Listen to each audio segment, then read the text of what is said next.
This is a Fox News Alert. I'm Brett Baer. Welcome to Washington. The largest global convergence of jihadists in history. That's how a bipartisan congressional task force describes the flow of foreign fighters into Syria and Iraq in recent months.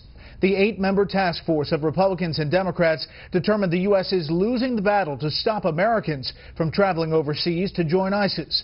The report finds that in the last 9 months alone, more than 7,000 foreign fighters have joined the ISIS ranks, most from the Middle East and North Africa, but thousands are from Europe, and more than 250 are Americans. House Homeland Security Committee Chairman Mike McCaul said today that in his judgment, quote, the danger to the homeland has never been greater. We've had over 30,000 foreign fighters from 100 different countries travel to what is called the Caliphate to fight. We've had 5,000 individuals with Western passports, so that's of great concern when it comes to visa waiver countries.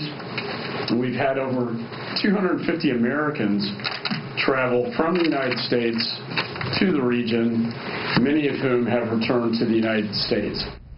The shocking findings come as President Obama chaired a United Nations summit on countering violent extremism, where he said more needed to be done.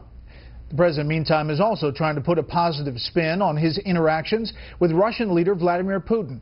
And correspondent Kevin Corke reports tonight from New York on the increasingly difficult effort to save face. On a morning when President Obama had a rare meeting with Cuban President Raul Castro, it was rare cooperation with Russia that set the tone for the day. The White House said last night's face-to-face meeting with Vladimir Putin gave the administration much-needed clarity about the Kremlin's efforts to fight ISIS and its expanding role in Syria. We are prepared to work with all countries, including Russia and Iran, to find a political mechanism in which it is possible to begin a transition process. A process the president hopes will lead to the end of the brutal regime of Syrian dictator Bashar al-Assad. But while the White House has repeatedly called for his immediate ouster, British Foreign Secretary Philip Hammond told me today a more measured approach with Russia leading the way is the safer path forward. Well, we would all like to see Assad gone as quickly as possible. But the Russians have to be involved in a sustainable solution in Syria. They already have a significant role on the ground. They have leverage over the regime, which frankly the rest of us do not have. More leverage and more reason to prop up Assad. Syria and Russia have military and economic ties dating back decades. So even as the regime crumbles under the weight of war and millions of its citizens flee, Russia is promising to protect Syria's embattled leader under the guise of fighting ISIS. And Russia has also stated that they are not only there to fight ISIL, but they are also in Syria to support the Assad regime. And that is not very constructive. Even more troubling for the U.S.-led coalition is Russia's intention to forge its own regional network to combat ISIS. The Kremlin hoping to build partnerships with Iran, Iraq, and Syria while reaching out to Jordan and even Saudi Arabia, which has long-standing ties to the U.S.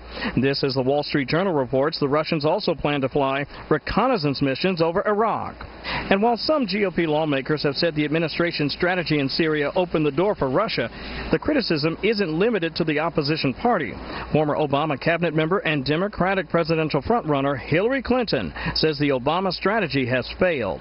Well, we got to deal with where we are right now. It's obviously now a different set of circumstances, and what the Pentagon has been doing hasn't worked. And while ISIS maintains its grip in Syria, Afghan forces have been locked in a fierce battle with Taliban insurgents in the city of Kunduz, with U.S. airstrikes hammering Taliban positions and clearing the way for government forces to attempt to reclaim the country's sixth largest city. And new tonight, Brett, Fox News can confirm that a top official at the Pentagon responsible for military relations with Ukraine and Russia is stepping down. Evelyn Farkas leaving after 5 years on the job at the end of next month. And that is certainly bad news for the administration. Brett? Kevin Corke outside the United Nations. Kevin, thank you. And just in the past few minutes from the Pentagon as well, news that the U.S. is pausing the effort to move new recruits, Syrian rebels, from Syria. saying they'll continue to provide support for the current forces on the ground and train, but they are pausing the effort. How long that lasts, we don't know in this volatile situation on the ground in Syria. Now, to the Republican effort to defund Planned Parenthood. Multiple congressional investigations have been launched. It contributed to the resignation of the House Speaker and has set off a furious blaze of GOP infighting. Today, raw emotions were on display as the abortion providers' leader and supporters were on the hot seat in front of a congressional committee. Correspondent Peter Ducey shows us what happened. We're the best at women's health. But now a fight over federal funding for Planned Parenthood could shut down the government. It all started when videos surfaced appearing to show affiliates figuring out how to profit off of fetal tissue sales. And today, CEO Cecile Richards swore under oath those clips are bogus. The outrageous accusations leveled against Planned Parenthood based on heavily doctored videos are offensive and categorically untrue. Richards is right. Producers say the video was doctored to cut out trips to the bathroom. A forensic analysis ordered by pro-life group Alliance Defending Freedom finds, quote, edits made to the full footage videos for the shorter YouTube videos were applied to eliminate non-pertinent footage such as restroom breaks. These videos got lawmakers thinking, how many women's health services does Planned Parenthood actually provide? How many Planned Parenthood clinics have mammogram machines? There aren't any Planned Parenthood clinics. I believe, to the best of my knowledge, not any have mammogram machines. Democrats condemned lines of questioning like that. My colleagues like to say there's no war on women. Look at how you've been treated as a witness. And at least twice, Republicans hinted at the reason half the committee went easy on Ms. Richards. In 2012, in that election cycle, Planned Parenthood spent almost $12 million in advertising. In fact, $11,874,052, 100% of that went to Democrats. So Congressman Jordan has an idea. Spread the nearly $500 million Planned Parenthood gets from the government among 13,000 other centers that haven't been caught on compromising hidden camera video. Take the money from the guys doing the bad things and give it to the ones who aren't. But Richards says it's not that simple because 40% of their funds come from Medicaid. We don't get a big check from the federal government. We actually are reimbursed for services delivered. And she suggests that lawmakers wondering why Planned Parenthood revenues continue to rise should ask the president. Because of the Affordable Care Act and Medicaid expansion, there are more patients on Medicaid that are coming to us for health care. This morning, the Majority Leader Kevin McCarthy said he wants to set up a select committee on Planned Parenthood, like the one they've got on Benghazi. So this hearing was just the first step in a fight that Planned Parenthood hadn't planned on. Brett? All right, Peter, thank you. At this hour, speaking of the House leadership, that leadership is trying to come up with a plan, not just for GOP intramural politics, but concerning the politically perilous issue of making a stand with a possible government shutdown looming. Chief Congressional Correspondent Mike Emanuel is up on the Hill monitoring developments tonight. Good evening, Mike. Well, Brett, good evening. House Republicans are meeting this hour to talk strategy, a new approach moving forward, and there's critical work to be done on issues such as funding the government with a tomorrow deadline. The House continues to focus its attention on the American people's priorities.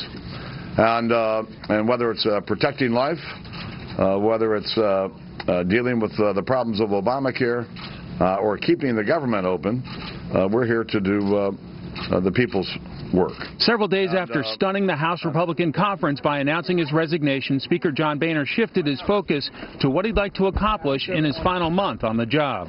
Boehner did not rule out increasing the government's borrowing authority before he leaves. Just a matter of if there's a way to get some things done so I don't burden my successor, I'm going to get it finished. The more immediate priority is keeping the government open with tomorrow the end of the fiscal year, and some seeing the upcoming vote on a continuing resolution a litmus test for future leaders like Kevin McCarthy, who wants to be Speaker. We want to make sure that we're closer to the people, that they feel this is their government, they're in charge, and we serve them. Now, that's not easy, and it won't change overnight, But that's our mission. A key House Republican says more needs to be done than just picking a new speaker. I think our leadership needs to be more provocative and aggressive in how we're explaining things. That is, not letting vacuums happen where other things define us, but instead going out on the shows and doing all those sorts of things that you need to do. The second thing is we need to make sure that we have a strategy to be playing offense with the administration. In other words, asserting the Article I power of Congress. Some well-known Boehner critics sound open to giving McCarthy a chance, saying they appreciate his leadership style. I described it as a very ground-up as opposed to top-down. John Boehner and Eric Cantor, when he was here, used to walk into a meeting and say, okay, here's the deal. Kevin walks into a meeting and says, what do you think? He's a very inclusive type of leader who does want to hear from all sides. To be fair to Boehner, under his leadership, the House passed many conservative bills that went nowhere in the Senate because 60 votes are required and there are only 54 Republicans. So one challenge for McCarthy and his team, if elected, would be managing expectations. Brett? Mike Emanuel, live on the Hill. Mike, thanks. Still ahead, breaking news that will not be welcome news for Hillary Clinton. First, here's what some of our Fox affiliates around the country are covering tonight. Fox 5 in Atlanta, where time is running out for the only woman on Georgia's death row. Attorneys for Renee Gisson-Daner still have appeals pending, but today the parole board declined to grant clemency. Gisson-Daner was convicted of murder in the 1997 slaying of her husband. She's set to die at the top of the hour. And this is a live look at Las Vegas from Fox 5, our affiliate there. The big story there tonight, police are searching for the citizen who rushed to the aid of an officer who was shot in the hand. They've released surveillance video. The officer was shot during an ambush. He's fine. The suspect was captured, but the Good Samaritan left before he could be identified. That's tonight's live look. Outside the Beltway from Special Report. We'll be right back.